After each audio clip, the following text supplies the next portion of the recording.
श्री आचार्य देवव्रत जी, गुजरात के मुख्यमंत्री श्रीमान भूपेंद्र भाई पटेल, आंध्र प्रदेश के मुख्यमंत्री श्रीमान चंद्रबाबू नायडू जी, राजस्थान के मुख्यमंत्री श्रीमान भजनलाल शर्मा जी, मध्य प्रदेश के मुख्यमंत्री श्रीमान मोहन यादव जी, छत्तीसगढ़ के मुख्यमंत्री जी भी यहां देख रहा हूं मैं, गोवा के मुख्यमंत्री दिखाई दे रहे हैं और कई राज्यों के ऊर्जा मंत्री भी मुझे नजर आ रहे हैं। उसी प्रकार से विदेश के मेहमान, जर्मनी के इकोनॉमिक कोऑपरेशन मिनिस्टर, डेनमार्क के इंडस्ट्री बिजनेस मिनिस्टर,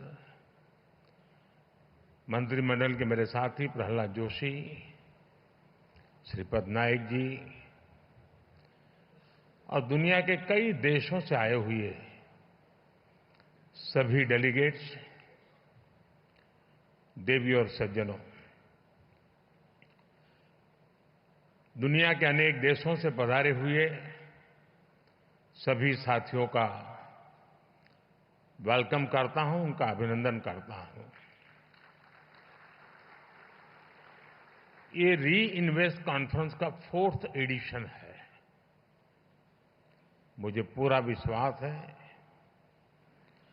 आने वाले 3 दिनों तक यहां एनर्जी के फ्यूचर, टेक्नोलॉजी और पॉलिसीज पर सीरियस डिस्कशन होगा।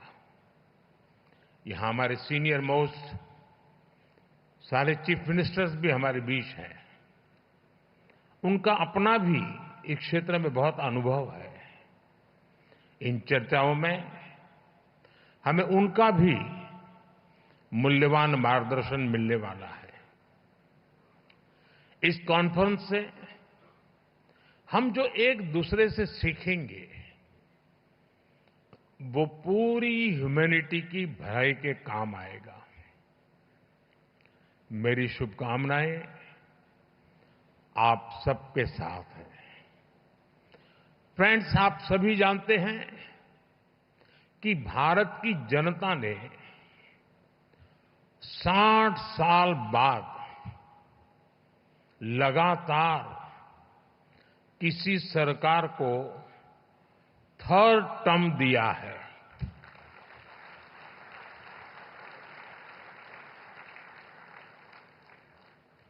हमारी सरकार को मिले 3rd टर्म के पीछे भारत की बहुत बड़ी एस्पिरेशंस है। आज 140 करोड़ भारतवासियों को भरोसा है, भारत के युवाओं को भरोसा है, भारत की महिलाओं को भरोसा है कि उनकी एस्पिरेशंस को पिछले 10 साल में जो पंख लगे हैं वो इस 3rd टर्म में एक नई उड़ान भरेंगे।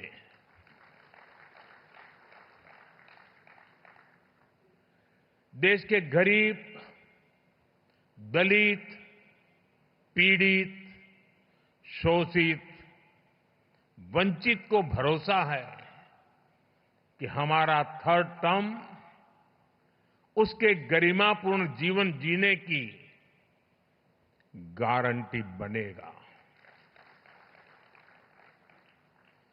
140 करोड़ भारतीय भारत को तेजी से टॉप 3 इकोनॉमीज में पहुंचाने का संकल्प लेकर काम कर रहे हैं। इसलिए आज का ये इवेंट आइसोलेटेड इवेंट नहीं है। एक बड़े विजन, एक बड़े मिशन का हिस्सा है। ये 2047 तक भारत को डेवलप्ड नेशन बनाने के हमारे एक्शन प्लान का हिस्सा है। और हम ये कैसे कर रहे हैं, इसका ट्रेलर थर्ड टर्म के हमारे पहले 100 डेज 100 दिनों के फैसलों में दिखता है। फ्रेंड, फर्स्ट 100 डेज में हमारी प्रायोरिटीज भी दिखती हैं, हमारी स्पीड और स्केल का भी एक रिफ्लेक्शन मिलता है। इस दौरान हमने हर उस सेक्टर और हर उस फैक्टर को एड्रेस किया है जो भारत के तेज विकास के लिए जरूरी है। इन 100 दिनों में फिजिकल और सोशल इंफ्रास्ट्रक्चर के विस्तार के लिए अनेक महत्वपूर्ण फैसले लिए गए हैं।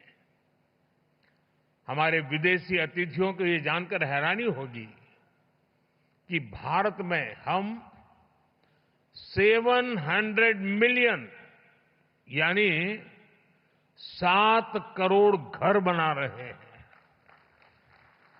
ये दुनिया के कई देशों की आबादी से भी ज्यादा है।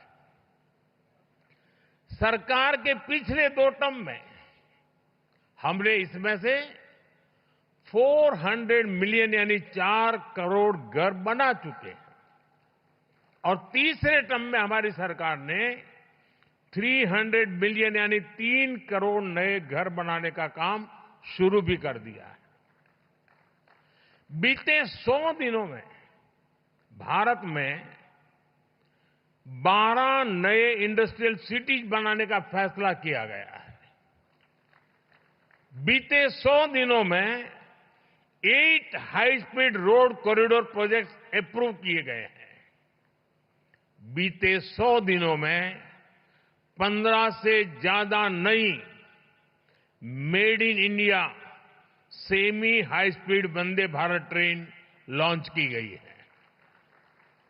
हमने रिसर्च को प्रमोट करने के लिए भी 1 ट्रिलियन रुपीस का रिसर्च फंड बनाया है।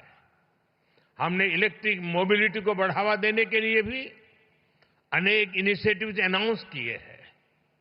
हमारा लक्ष्य हाई परफॉर्मेंस बायो मैन्युफैक्चरिंग को बढ़ावा देने का है और ये भविष्य इसी से जुड़ा रहने वाला है। इसके लिए बायो E3 पॉलिसी को भी मंजूरी दी गई है। साथियों, बीते 100 डेज में ग्रीन एनर्जी के लिए भी कई बड़े फैसले लिए गए हैं। हमें ऑफशोर विंड एनर्जी प्रोजेक्ट्स के लिए वायबिलिटी गैप फंडिंग स्कीम की शुरुआत की गई है। इस पर हम 7,000 करोड़ रुपए से ज्यादा खर्च करने जाते हैं। भारत आने वाले समय में 31,000 मेगावाट हाइड्रो पावर जनरेट करने के लिए भी काम कर रहा है। इसके लिए 12,000 करोड़ रुपए से अधिक अप्रूव किए गए हैं। साथियों, भारत की डायवर्सिटी, भारत की स्केल, भारत की कैपेसिटी, भारत का पोटेंशियल, भारत की परफॉर्मेंस, ये सब यूनिक है। इसलिए मैं कहता हूं, Indian solutions for global application. इस बात को दुनिया भी भली भांति समझ रही है। आज भारतीयों को ही नहीं बल्कि पूरी दुनिया को लगता है कि भारत 21st सेंचुरी की बेस्ट बेट है। आप देखिए, इस महीने की शुरुआत में ही ग्लोबल फिनटेक फेस्ट का आयोजन हुआ। इसके बाद फर्स्ट सोलर इंटरनेशनल फेस्टिवल में दुनिया भर से लोग शामिल हुए। फिर ग्लोबल सेमीकंडक्टर समिट में दुनिया के कोने कोने से लोग भारत आए। इसी दौरान भारत ने सिविल एविएशन पर एशिया पैसिफिक मिनिस्ट्रियल कॉन्फ्रेंस के आयोजन का दायित्व निभाया। और अब आज यहां हम ग्रीन एनर्जी के फ्यूचर पर चर्चा के लिए जुटे हैं। फ्रेंड्स, मेरे लिए ये बहुत सुखद संयोग है कि गुजरात की जिस धरती पर श्वेत क्रांति, मिल्क रिवॉल्यूशन का उदय हुआ, जिस धरती पर मधु क्रांति, स्वीट रिवॉल्यूशन, शहद का काम, उसका उदय हुआ, जिस धरती पर सूर्य क्रांति, सोलर रिवॉल्यूशन का उदय हुआ, वहां ये भव्य आयोजन हो रहा है। गुजरात भारत का वो राज्य है जिसने भारत में सबसे पहले अपनी सोलर पावर पॉलिसी बनाई थी। पहले गुजरात में पॉलिसी बनी, इसके बाद हम नेशनल लेवल पर आगे बढ़े। दुनिया में, जैसा अभी भूपेंद्र भाई ने बताया, क्लाइमेट के लिए अलग से मिनिस्ट्री बनाने वालों में भी गुजरात बहुत आगे था। जिस समय भारत में सोलर पावर की बहुत चर्चा भी नहीं थी, गुजरात में सैकड़ों मेगावाट के सोलर प्लांट लग रहे थे। साथियों, आपने भी देखा होगा, ये जो वेन्यू है, इसका नाम महात्मा गांधी के नाम पर है, महात्मा मंदिर। जब दुनिया में क्लाइमेट चैलेंज का विषय उभरा भी नहीं था, तब महात्मा गांधी ने दुनिया को सचेत किया था। और महात्मा गांधी का जीवन देखेंगे तो मिनिमम कार्बन फुटप्रिंट वाला जीवन था। वो प्रकृति के प्रेम को जीते थे और उन्होंने कहा था, धरती के पास हमारी नीड को पूरा करने के लिए पर्याप्त रिसोर्सेज है, लेकिन ग्रीड को पूरा नहीं किया जा सकता। महात्मा गांधी का ये विजन भारत की महान परंपरा से निकला है। हमारे लिए ग्रीन फ्यूचर, नेट जीरो, ये कोई फैंसी वर्ड्स नहीं है। ये भारत की जरूरत है, ये भारत का कमिटमेंट है, भारत के हर राज्य सरकार का कमिटमेंट है। एक डेवलपिंग इकोनॉमी के नाते हमारे पास भी इन कमिटमेंट से बाहर रहने का जायज बहाना था। हम दुनिया को कह सकते थे कि विश्व को तबाह करने में हमारी कोई भूमिका नहीं है, लेकिन हमने ऐसा कर हाथ ऊपर नहीं किए। हम मानव जात के उज्जवल भविष्य की चिंता करने वाले लोग थे और इसलिए हमने दुनिया को राह दिखे उस प्रकार से जिम्मेवारी के साथ अनगिनत कदम उठाए हैं। आज का भारत सिर्फ आज का नहीं, बल्कि आने वाले 1000 साल का बेस तैयार कर रहा है।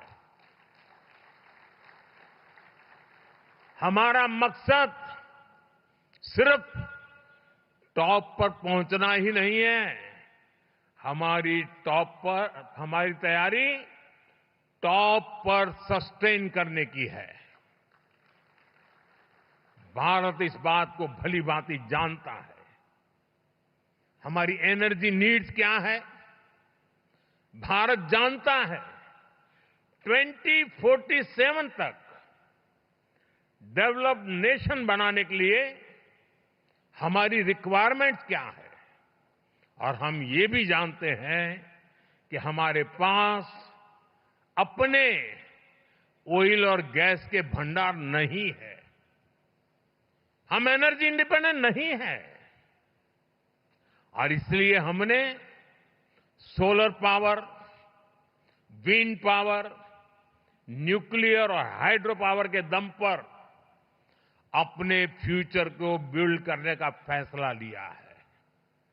फ्रेंड्स, भारत G20 में पहला ऐसा देश है जिसने पेरिस में तय क्लाइमेट कमिटमेंट्स को डेडलाइन से 9 साल पहले अचीव कर लिया, 9 साल पहले पूरा कर दिया।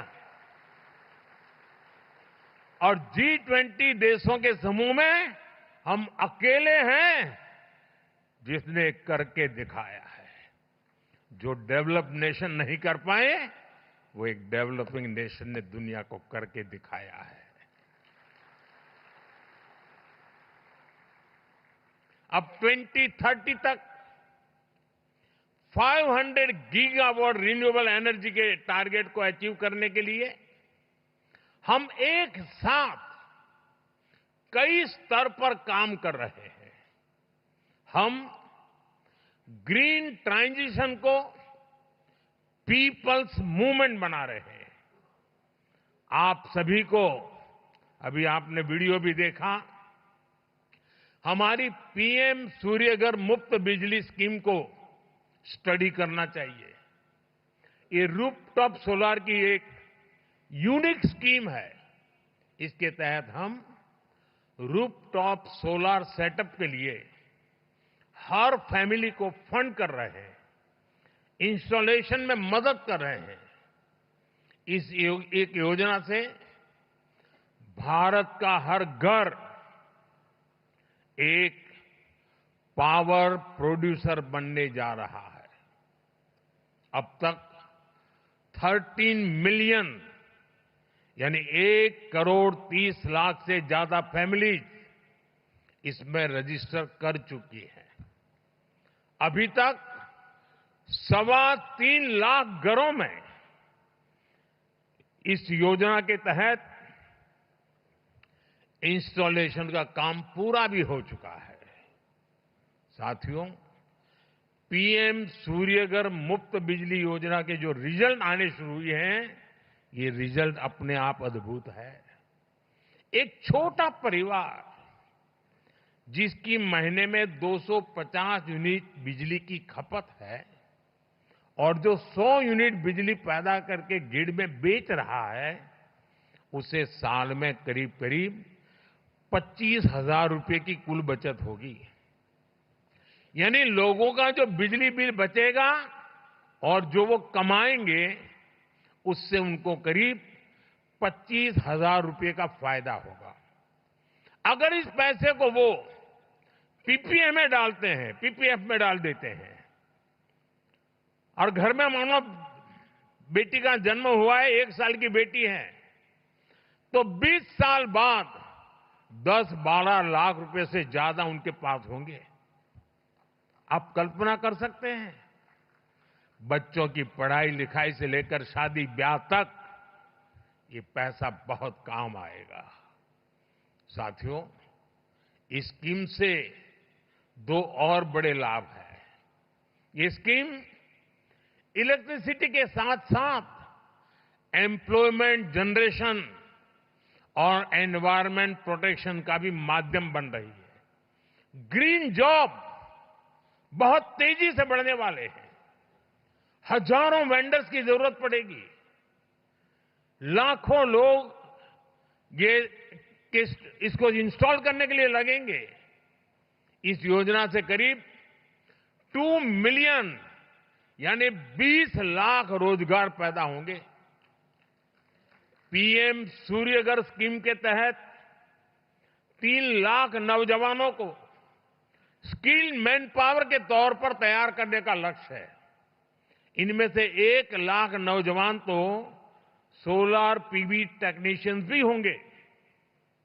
इसके अलावा हर 3 किलोवाट सोलर बिजली पैदा करने 50-60 टन कार्बन डाइऑक्साइड का एमिशन भी रुकेगा। यानी पीएम सूर्यघर मुफ्त बिजली योजना से जुड़ने वाला हर परिवार क्लाइमेट चेंज से मुकाबला करने में भी बड़ा योगदान देगा।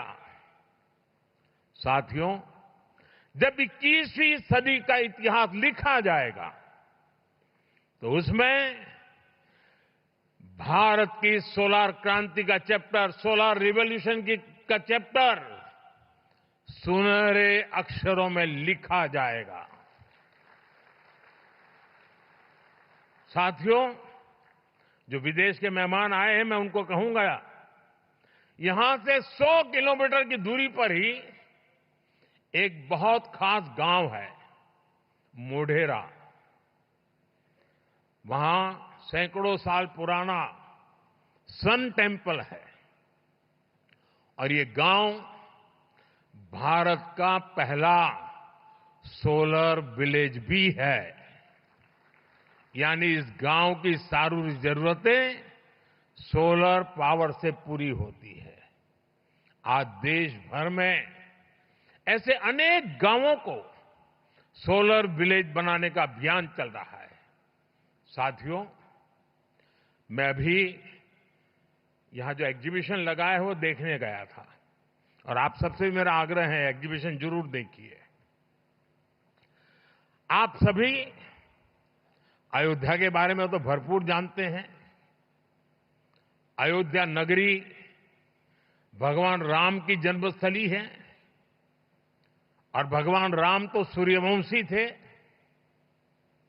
और मैं अभी जब प्रदर्शनी देख रहा था तो वहां उत्तर प्रदेश का स्टॉल देखा, क्योंकि मैं काशी का सांसद हूं, उत्तर प्रदेश वाला भी बन गया हूं, तो मैं स्वाभाविक है मैं उत्तर प्रदेश का स्टॉल देखने गया।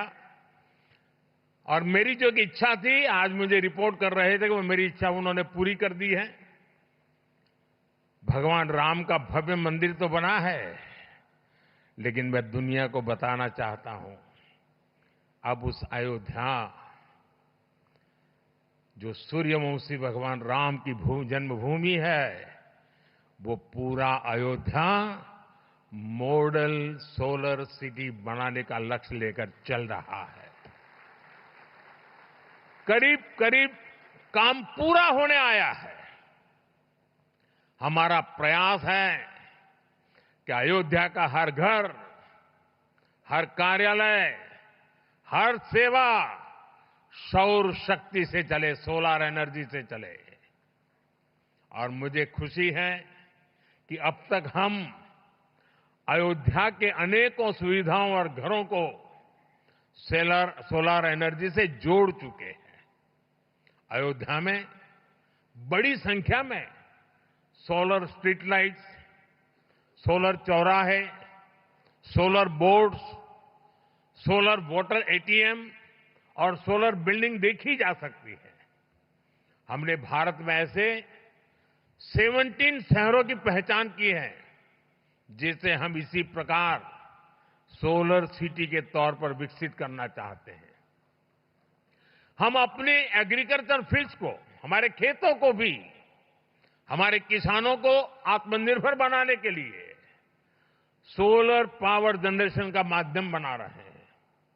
आज किसानों को इरिगेशन के लिए सोलर पंप और छोटे सोलर प्लांट लगाने के लिए मदद दी जा रही है। भारत आज रिन्यूएबल एनर्जी से जुड़े हर सेक्टर में बड़ी स्पीड और बड़े स्केल पर काम कर रहा है। बीते दशक में हमने न्यूक्लियर एनर्जी से पहले की तुलना में 35% ज्यादा बिजली पैदा की है। भारत ग्रीन हाइड्रोजन के क्षेत्र में ग्लोबल लीडर बनने का प्रयास कर रहा है। इसके लिए हमने करीब 20,000 करोड़ रुपए का ग्रीन हाइड्रोजन मिशन लॉन्च किया है। आज भारत में वेस्ट टू एनर्जी का भी एक बहुत बड़ा अभियान चल रहा है। क्रिटिकल मिनरल से जुड़े चैलेंजेस को एड्रेस करने के लिए हम सर्कुलर अप्रोच को प्रमोट कर रहे हैं। रीयूज और रीसाइकल से जुड़ी बेहतर टेक्नोलॉजी तैयार हो, इसके लिए स्टार्टअप्स को भी सपोर्ट किया जा रहा है।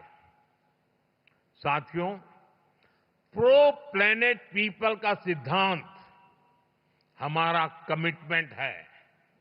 इसलिए भारत ने दुनिया को मिशन लाइफ यानी लाइफस्टाइल फॉर एनवायरनमेंट का विजन दिया है। भारत ने इंटरनेशनल सोलर अलायंस का इनिशिएटिव लेकर दुनिया के सैकड़ों देशों को जोड़ा है। भारत की G20 प्रेसिडेंसी के दौरान भी ग्रीन ट्रांजिशन पर भी हमारा बहुत फोकस रहा है। G20 समिट के दौरान ग्लोबल बायोफ्यूल अलायंस भी लॉन्च किया गया था। भारत ने अपनी रेलवे को इस दशक के अंत तक नेट जीरो बनाने का भी लक्ष्य रखा है। कुछ लोगों को लगेगा भारत की रेलवे नेट जीरो हो मतलब क्या है, जरा मैं उनको बताता हूं। हमारा रेलवे नेटवर्क इतना बड़ा है कि डेली ट्रेन के डिब्बे में करीब करीब 1-1.5 करोड़ लोग होते हैं। इतनी बड़ी बड़ी ट्रेन का और उसको हम नेट जीरो बनाने वाले हैं। हमने ये भी तय किया है कि 2025 तक हम पेट्रोल में 20% इथेनॉल ब्लेंडिंग का टारगेट हासिल करेंगे। भारत के लोगों ने गांव-गांव में हजारों अमृत सरोवर भी बनाए हैं, जो वाटर कंजर्वेशन के काम आ रहे हैं। आजकल आप देख रहे होंगे, भारत में लोग अपनी मां के नाम पर एक पेड़ लगा रहे हैं। एक पेड़ मां के नाम। मैं आपसे भी इस अभियान से जुड़ने का आग्रह करूंगा, दुनिया के हर नागरिक को आग्रह करूंगा। साथियों, भारत में रिन्यूएबल एनर्जी की डिमांड तेज हो रही है।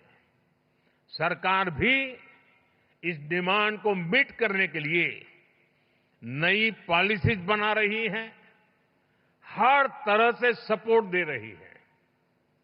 इसलिए आपके सामने अपॉर्चुनिटी सिर्फ एनर्जी जनरेशन में ही नहीं है, बल्कि मैन्युफैक्चरिंग में भी अद्भुत संभावनाएं हैं। भारत का प्रयास पूरी तरह से मेड इन इंडिया सॉल्यूशन का है। इससे भी आपके लिए यहां अनेक संभावनाएं बन रही हैं। भारत सही मायने में आपके लिए एक्सपेंशन की ओर बेहतर रिटर्न की गारंटी है। और मैं आशा करता हूं आप उसमें जुड़ेंगे। इस क्षेत्र में इन्वेस्टमेंट के लिए इससे बेहतर कोई जगह नहीं हो सकती है। इनोवेशन के लिए बहुत अच्छी जगह और नहीं हो सकती है। और मैं कभी कभी सोचता हूं, हमारे मीडिया में कभी कभी गॉसिप कॉलम आती है, बड़ी चटाकेदार होती है, मजेदार होती है कभी कभी, लेकिन उनका एक बात पर ध्यान नहीं गया और आज के बाद जरूर ध्यान जाएगा। अभी जो यहां भाषण कर रहे थे ना प्रहलाद जोशी, वो हमारे रिन्यूएबल एनर्जी के मिनिस्टर है, लेकिन मेरी पिछली सरकार में वो कोयले के मंत्री थे।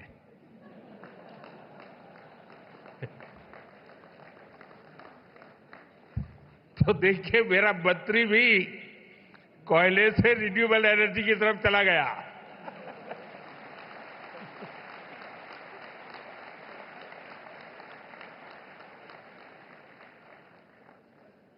मैं एक बार फिर आप सभी को भारत की ग्रीन ट्रांजिशन में इन्वेस्ट करने के लिए आमंत्रित करता हूं और आप इतनी बड़ी तादाद में यहां आए, मैं आपका फिर से एक बार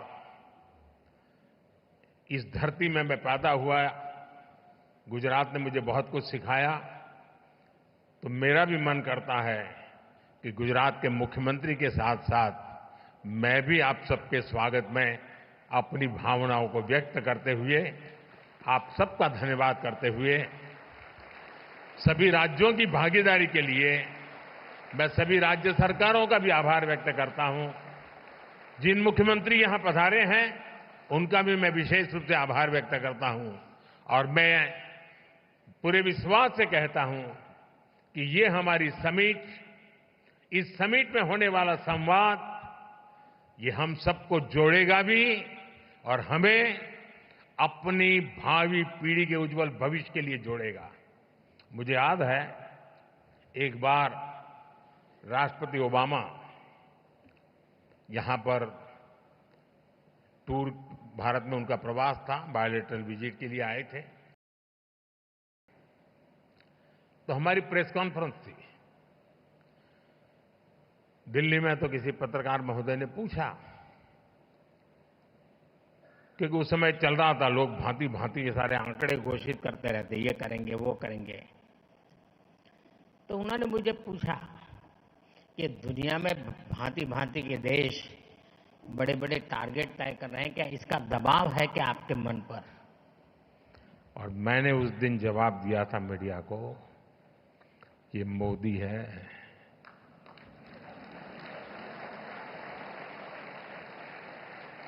यहां किसी का दबाव नहीं चलता है। फिर मैंने कहा था कि हां, मुझ पर दबाव है और वो दबाव है हमारी भावी पीढ़ी के संतानों का,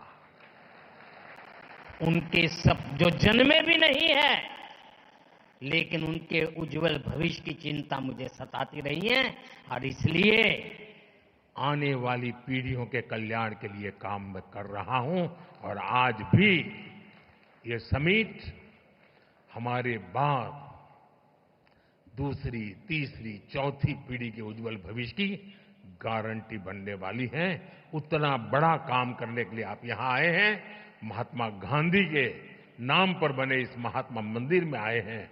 मैं फिर एक बार आप सबका हृदय से बहुत बहुत धन्यवाद करता हूं। नमस्कार। बहुत धन्यवाद माननीय प्रधानमंत्री।